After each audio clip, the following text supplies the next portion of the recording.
On a choisi la robe Chanel parce que pour nous, c'est la pièce maîtresse de notre collection, montrée dans cette exposition, où, pour rappel, il y a 30% de robes à nous, 30% du Palais Galliera et 30% de prêts extérieurs de grandes maisons de couture ou de privés.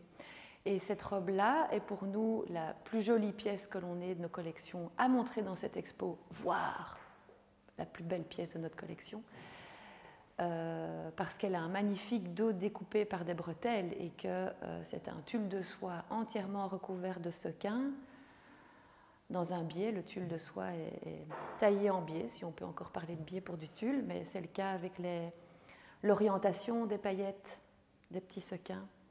Elle est magnifique, dans un état impeccable malgré son très grand âge. Et on a choisi de montrer celle-là parce qu'elle va être un des points culminants de l'exposition. C'est une pièce assez rare, dans le sens où lorsqu'on a retravaillé sur la pièce il y a quelques années et qu'on a fait des recherches, nous avons trouvé sur Internet un modèle quasi similaire qui était vendu en vente publique comme étant une robe ayant appartenu à Gloria Swanson, qui était une actrice du cinéma muet.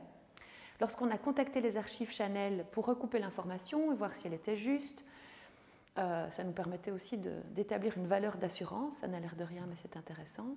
La maison Chanel nous a répondu qu'ils n'avaient pas connaissance de la commande de ce modèle pour Gloria Swanson, mais qu'ils attestaient par ailleurs que c'était Chanel. Enfin, notre modèle a une griffe numérotée, donc tout ça est tout à fait réglementaire, si je puis dire.